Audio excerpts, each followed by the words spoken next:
Assalamualaikum warahmatullahi wabarakatuh.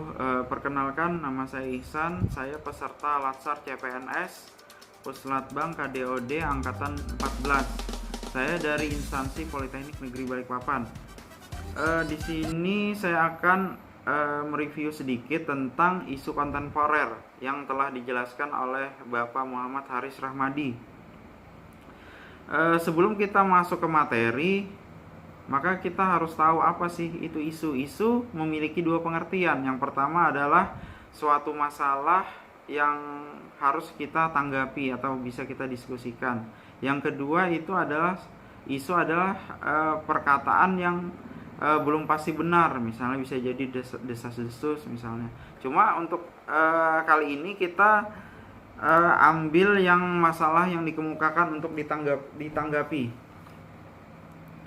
Baik, pada kesempatan lalu ketika kita membahas tentang isu kontemporer oleh Bapak Rahmadi, kita dibagi menjadi 3 kelompok.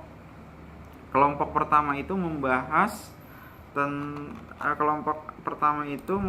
tentang menganalisis bagaimana pemanfaatan revolusi industri 4.0 pada instansi pemerintah. Yang kedua, kelompok 2 menganalisis tentang bagaimana strategi meminimalisir adanya kelompok masyarakat yang berideologi radikal yang dapat mengancam NKRI.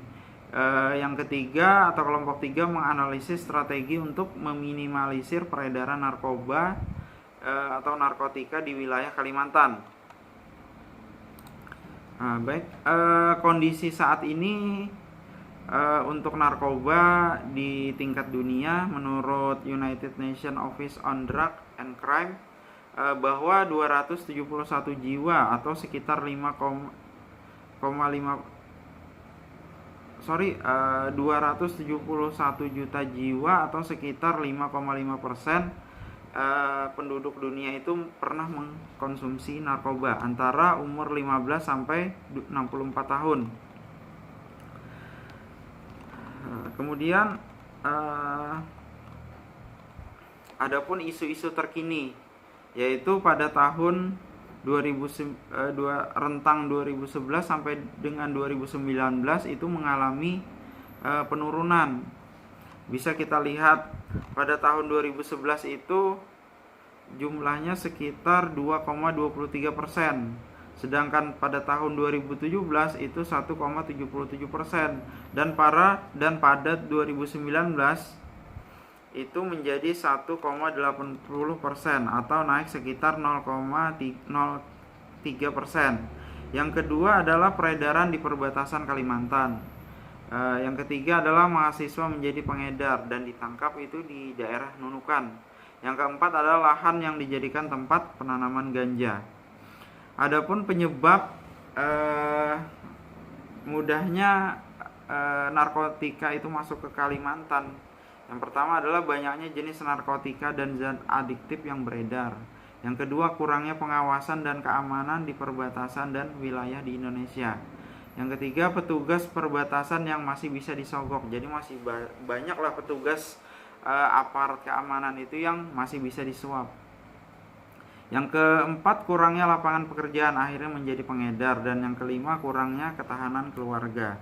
Jadi dukungan keluarga itu sangat berpengaruh. Jadi misalnya kurang dukungan dari keluarga itu membuat kita stres, misalnya kita ada masalah. Jadi itu menyebabkan kita kepingin untuk mencoba narkoba.